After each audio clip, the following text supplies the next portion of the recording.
ಕನಕಪುರ ಕನಕೋತ್ಸವ 5 ದಿನದಿಂದ ಬಹಳ ವಿಜೃಂಭಣೆಯಿಂದ ನಡೀತಾ ಇದೆ. ಎಷ್ಟು ಸಾವಿರ ಜನ ಪ್ರತಿ ಕಾರ್ಯಕ್ರಮದಲ್ಲೂ ವೀಕ್ಷಣೆ ಮಾಡಿದೆ ನನಗೆ ನಿಮ್ಮ ಕ್ಯಾಮ್ರಾಗಳೇ ಸಾಕ್ಷಿ. ನಿಮ್ಮ ಕಣ್ಣು, ನಿಮ್ಮ ಕ್ಯಾಮ್ರಾ. ನಾವು ಬಿಡಿ, ನಾವೇನು ಹೇಳಿದ್ರು ಅರ್ಥ ಆಗೋದಿಲ್ಲ. ಈ ಕನಕಪುರದ ಉತ್ಸವ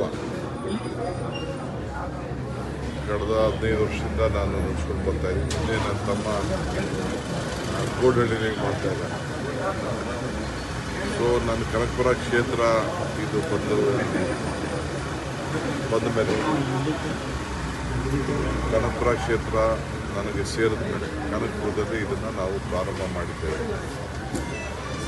ಚಿಕ್ಕ ಮಕ್ಕಳು, ಬಹುಶಃ ಸಾವಿರಾರು ಜನ ಮಕ್ಕಳು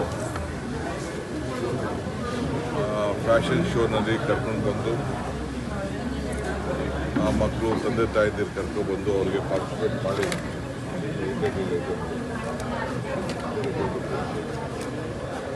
ಪಾರ್ಟಿಸಿಪೇಟ್ ಮಾಡಿ ಅವರ ವೇಷಭೂಷಣ ಸ್ಪರ್ಧೆಯಲ್ಲಿ ಮಾಡಿದ್ದು. ಆ ಚಿಕ್ಕ ಮಕ್ಕಳು ಸುಮಾರು 16,000 ಜನ ಚಿತ್ರ ಬಿಡಿಸಿದ್ದು. ರನ್ ಫಾರ್ ಮನ್ರೇಗಾ ಆ ಕಾರ್ಯಕ್ರಮದಲ್ಲಿ ಸುಮಾರು 90,000 ಜನ ಓಡಿದ್ದು. ಈ ರೀತಿ ಅನೇಕ ಕ್ರೀಡಾ ಚಟುವಟಿಕೆಗಳಲ್ಲೇ ಒಂದು 30,000-35,000 ಜನ ಯುವಕರು ಹೊಸದಾಗಿ ಪಾರ್ಟಿಸಿಪೇಟ್ ಮಾಡಿದ್ದು ನಾವೆಲ್ಲ ಗಮನಿಸಿದ್ದೀವಿ. ಸೊ ಎಲ್ಲ ಇದೊಂದು ವಿಭಿನ್ನವಾದಂಥ ರಾಜ್ಯಕ್ಕೆ ಇಂಥ ವಿಚಾರಗಳನ್ನು ಸಾಮಾಜಿಕವಾಗಿ, ಶೈಕ್ಷಣಿಕವಾಗಿ, ಸಾಂಸ್ಕೃತಿಕವಾಗಿ ಗ್ರಾಮೀಣ ಪ್ರದೇಶದ ನಮ್ಮ ಮಕ್ಕಳನ್ನು ಪರಿಚಯ ಮಾಡೋಂಥ ವ್ಯವಸ್ಥೆನ ನಾವು ಮಾಡಿದ್ದೇವೆ. 7,700 ಜನ ವಿದ್ಯಾರ್ಥಿಗಳಿಗೆ ನಾವು ಸನ್ಮಾನ ಮಾಡ್ತೇವೆ. ಆ ಸನ್ಮಾನ ತಾವೆಲ್ಲ ಗಮನಿಸಿದ್ರಿ. ಪ್ರತಿಭೆಗಳು, ನಾನು ಎಷ್ಟೋ ಜನ ಮಕ್ಕಳ ಹತ್ರ ಮಾತಾಡಿದೆ. 80%, 85%, 90% ಎಲ್ಲ ಆಯಿತು. ಹೆಣ್ಮಕ್ಳೇ ಜಾಸ್ತಿ ಕಂಡೆ ನಾನು. ಸೊ ಅಲ್ಲಿಷ್ಟು ಕೂಡ ಎಷ್ಟೆಷ್ಟಿತ್ತು ಅಂತ ಸದ್ಯದಲ್ಲೇ ಬಿಡುಗಡೆ ಕೂಡ ನಾವು ಮಾಡಿದ್ದೇವೆ. ಸೊ ನಾವು ಪ್ರೋತ್ಸಾಹ ಕೊಡಬೇಕು ಅಂತ ಇಂಥ ಕಾರ್ಯಕ್ರಮವನ್ನು ಮಾಡಿದ್ದೇವೆ. ನಾನು ಎಲ್ಲ ಫ್ರೀ ಇದ್ದಾಗ ಅಸೆಂಬ್ಲಿ ನಡೀತಾ ಇತ್ತು. ಇಲ್ಲಾಂದರೆ ಭಾಳ ಜನ ಮಿನಿಸ್ಟರ್ಸ್ನ, MLAಸ್ನೆಲ್ಲ ಇನ್ವೈಟ್ ಮಾಡ್ತಿದ್ವಿ. ಎಷ್ಟು ಜನರಲ್ಲಾಗೆ ಫ್ರೀ ಆಗಿದ್ದರು ಬನ್ನಿ ಅಂತ ಹೇಳಿದ್ದೆ. ಇವರೆಲ್ಲ ಬಂದು ಹೋಗಿದ್ದಾರೆ. ಬಂದು ನೋಡಿ ಭಾಳ ಖುಷಿಪಟ್ಟಿದ್ದಾರೆ. ಒಳ್ಳೊಳ್ಳೆ ಕಾನ್ಸೆಪ್ಟ್ ಮಾಡಿದ್ದೀರಿ ಅಂತ ಸಂತೋಷಪಟ್ಟಿದ್ದಾರೆ. ಸೊ ಇವತ್ತು ಕೂಡ ಫೈನಲ್ ಕಾರ್ಯಕ್ರಮ ಇದೆ. ಈಗ ರಂಗೋಲಿದು ಮತ್ತು ಮೆಹಂದಿ ಕಾರ್ಯಕ್ರಮ, ಕುಸ್ತಿ ಕಾರ್ಯಕ್ರಮ ಎಲ್ಲ ನಡೀತಾ ಇದೆ. ಸರ್, ಒಂದು ಚರ್ಚೆ ಆಗ್ತಿದೆ ಸರ್, ಈ ಒಂದು ಕನಕೋತ್ಸವ ರಾಜ್ಯ ಮಟ್ಟದಲ್ಲ ಆಗಬೇಕು. ತಮ್ಮ ಸಹೋದ್ಯೋಗಿಗಳೆಲ್ಲ, ಶಾಸಕಾಂಗ ಪಕ್ಷದ ಸಹೋದ್ಯೋಗಿಗಳೆಲ್ಲ ಬಂದಂಥ ಸಂದರ್ಭದಲ್ಲೂ ಕೂಡ ರಾಜ್ಯ ಮಟ್ಟದಲ್ಲೂ ಕೂಡ ಈ ರೀತಿ ಆದರೆ ಗ್ರಾಮೀಣ ಪ್ರತಿಭೆಗಳು ಹೊರಬರೋಕ್ಕೆ ಸಾಧ್ಯ ಆಗುತ್ತೆ ಅನ್ನೋದು. ಹೌದು, ನನ್ನ ಉದ್ದೇಶನೇ ನಮ್ಮ ಹಳ್ಳಿ ಮಕ್ಕಳ ಪ್ರತಿಭೆ ಈಚೆ ಬರಬೇಕು ಅಂತ. ಈಗ ನೋಡಿ, ರಂಗೋಲಿ ಸ್ಪರ್ಧೆ ನಾವು ರಾಜಕಾರಣ ಇಲ್ಲಿ ಮಾಡ್ತಾ ಇಲ್ಲ. ಒಂದು ಹೆಣ್ಮಗು ನೇಗ್ಲಲ್ಲ ತೆನೆ ಅಂತ ಮಹಿಳೆ ಚಿತ್ರ ಬರೆದಿತ್ತು. ಚಿತ್ರ ಚೆನ್ನಾಗಿತ್ತು. ನಾವು ಆ ಹೆಣ್ಮಗಳಿಗೂ ಪ್ರೈಸ್ ಸಿಕ್ಕಿದೆ. ನಾವು ಯಾವುದೋ ಈ ಪ್ರೈಸ್ ಕೊಡೋದಕ್ಕೆ ನಾವು ಪಾರ್ಟಿಸಿಪೇಟ್ ಮಾಡಲಿಲ್ಲ. ನಾವು 5 ಗ್ಯಾರಂಟಿ ಮನೆಗೊಂದು ರಂಗೋಲಿ, ಮನೆಗೆ 5 ಗ್ಯಾರಂಟಿ ಮನೆಗೊಂದು ರಂಗೋಲಿ ಅಂತೇಳಿ ಕಾನ್ಸೆಪ್ಟ್ ಕೊಟ್ಟಿದ್ದು. ಮೇಕೆದಾಟು ಕಾನ್ಸೆಪ್ಟ್ ಕೊಟ್ಟಿದ್ದು. ಬೇರೆ ಏನು ಬೇಕಾದ್ರೂ ಬರೀರಿ ಅಂತಲೂ ಹೇಳಿದ್ದು. ಸೊ ನಾವು ಇದ್ರಲ್ಲಿ ರಾಜಕಾರಣ ಮಾಡೋದೇನು.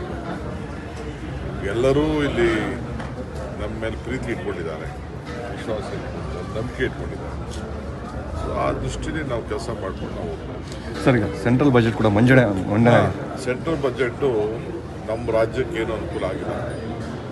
ನಾನು ಇಷ್ಟೊತ್ತು ಗಮನಿಸ್ತಾ ಇದೆ. ಈಗ ನಾವು ಹೊಸದಾಗಿ ಒಂದು ಯೋಜನೆಗೆ ಮಹಾತ್ಮ ಗಾಂಧಿ ಇದ್ದಾರೆ.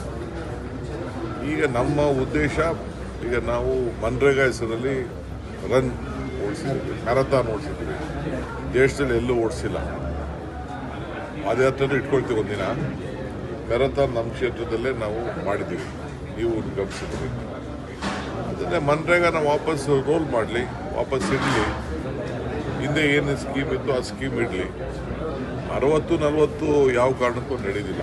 ನಮ್ಮ ಹಳ್ಳಿಲೆಲ್ಲ ಯಾವ ಸರ್ಕಾರನೂ ಬಂಡವಾಳ ಹಾಕಿ ಹೋಗುದಿಲ್ಲ. ನಾವು ನೋಡ್ತೀವಿ ಅದನ್ನು ಯಾವ ರೀತಿ ಏನು ಮಾಡೋದು ಸಾಧ್ಯ. ಮಟ್ಟಿಗೆರೋ ಒಂದು ಸ್ಕೀಮ್ ಇಟ್ಟಿದ್ದೀವಿ ಅಂತ ಹೇಳ್ತಾ ಇದ್ದಾರೆ.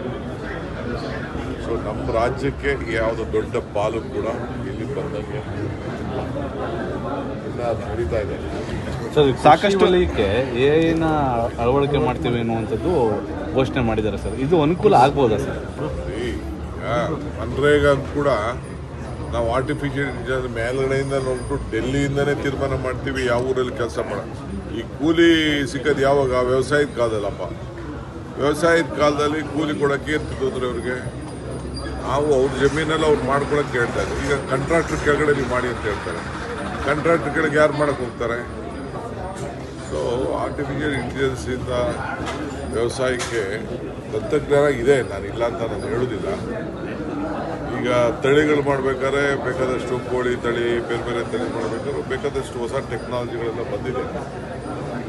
ಸೊ ನಮಗೆ ರೈತರಿಗೆ ನಾವು ಈಗ ರೇಷ್ಮೆಗೆ ಇಲ್ಲಿ ಉತ್ತೇಜನ ಕೊಡಬೇಕು ಅಂತೇಳಿ ನಾವು ಯಾವಾಗ ಹೊರಟಾಗ ಈಗ ಹೊರಗಡೆಯಿಂದನೂ ಕೂಡ ನಮ್ಮ ಕನಕಪುರದಲ್ಲಿ ಎಷ್ಟು ಬೆಳೀತಾ ಇದ್ದಾರೆ ಅಷ್ಟೇ ಬೆಳೆ ಹೊರಗಡೆನೂ ಈಗ ಪ್ರಾರಂಭ ಆಗ್ತಾ ಇದೆ. 800 ರೂಪಾಯಿವರೆಗೂ ಇದೆ. ಇನ್ನು ಈ ರೀತಿ ಬೇಕಾದಷ್ಟು ಪ್ರೋತ್ಸಾಹ ಕೊಡುವಂಥ ಕೆಲಸ ಎಲ್ಲ ನಾವೆಲ್ಲ ಮಾಡ್ತಾ ಇದ್ದೀವಿ. ಕೇಂದ್ರ ಸರ್ಕಾರ ಕೂಡ ಇದ್ರ ಬಗ್ಗೆ ಸರಿ ಮಾಡಬೇಕು. ಈಗ ಸಕ್ಕರೆ ಬೆಲೆ ಯಾಕೆ ಏರಿಸಿಲ್ಲ? ರೈತರಿಗೆ ಲಾಸ್ ಆಗ್ತಾ ಇದೆ. ನಮ್ಮ ರಾಜ್ಯದಲ್ಲಿ ನಾವೇನೋ ದೊಡ್ಡ ಡಿಸಿಷನ್ ತೊಗೊಂಡಿದ್ದೀವಿ. ಸಕ್ಕರೆ ಬೆಲೆ 40-50ವರೆಗೂ ಹೋದ್ರೂ ಏನು ತೊಂದರೆ ಆಗೋದಿಲ್ಲ. ಕೇಂದ್ರ ಸರ್ಕಾರ ಇನ್ನು ಮೊಲಸಿಸ್ಸು ಸಕ್ಕರೆ ಬೆಲೆ ಏರಿಸ್ತಾ ಇಲ್ಲ. ಯಾಕೆ? ಮಹಾರಾಷ್ಟ್ರದಲ್ಲೆಲ್ಲ ಕಾಂಗ್ರೆಸ್ ಅವರು ಇಟ್ಕೊಂಡ್ಬಿಟ್ಟವ್ರೆ ಅಂತ. ಯಾವ ಕಾಂಗ್ರೆಸ್ ಇರೋರೆಲ್ಲ ಈಗೆಲ್ಲ ಎಲ್ಲ ಕೋಆಪರೇಟಿವ್ ಸೆಕ್ಟರ್ ಕೆಲಸ ಮಾಡ್ತಾರೆ. ಇವೇನಾದ್ರು ಸಕ್ಕರೆ ಬೆಲೆ ಏರಿಸಿಲ್ಲ ಅಂದರೆ ಇರೋ ಕೋಆಪರೇಟಿವ್ ಫ್ಯಾಕ್ಟ್ರಿಗಳೆಲ್ಲ ಮುಚ್ಚಬೇಕಾದಂಥ ಒಂದು ಪರಿಸ್ಥಿತಿ ಬರ್ತದೆ. ಹಾಗೆ ನಮ್ಮ ಭಾಗದಲ್ಲಿ ಸುಮಾರು ಒಂದು 5 ಜಿಲ್ಲೆಯಲ್ಲಿ ಶುಗರ್ಗೆ ನಾವು ಬೆಳೀತಾ ಇದ್ದೀವಿ.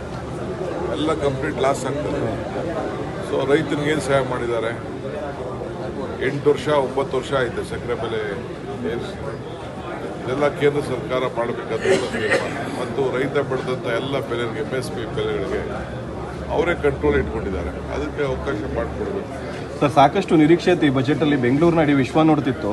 ಸೊ ಹೈ-ಸ್ಪೀಡ್ ರೈಲ್ ಬಿಟ್ಟರೆ ಬೇರೆ ಏನೂ ಕೊಟ್ಟಿಲ್ಲ. ನಿರ್ಮಲಾ ಸೀತಾರಾಮನ್ ನಮ್ಮ ರಾಜ್ಯವನ್ನು ಪ್ರತಿನಿಧಿಸ್ತಾ ಇದ್ದಾರೆ. ಯಾವ ಸ್ಪೀಡ್ ರೈಲು ಬರಲ್ಲ. ಈಗ ಇರೋದಕ್ಕೆ ಯಾವ ದುಡ್ಡು ಇಲ್ಲ. 50-50 ಆಗೋದಿಲ್ಲ. ಬೇಕಾದ್ರೆ 90-10 ಮಾಡಲಿ, ನಾವು 10% ನಾವು ಕೊಡ್ತೀವಿ. ಮಿಕ್ಕಿದೆಲ್ಲ ಸುಮ್ಮನೆ ಯಾವ ಕಾಲದಲ್ಲ ಈಗೆಲ್ಲ ಬೇರೆ ರಾಜ್ಯಗಳಿಗೆಲ್ಲ ಅವ್ರು ಮಾಡಿಕೊಟ್ಟಿಲ್ವಾ? ನಮ್ಮ ರಾಜ್ಯಕ್ಕೂ ಮಾಡಲಿ.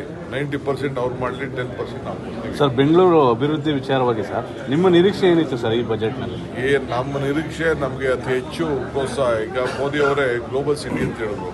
ಆ ಗ್ಲೋಬಲ್ ಸಿಟಿಗೆ ಏನು ಒತ್ತು ಕೊಟ್ಟಿದ್ದಾರೆ ನೋಡೋಣ. ಲಾಸ್ಟಲ್ಲಿ ಬಂದ ಮೇಲೆ ತಿರ್ಗಾ ಎಸ್ ಸರ್.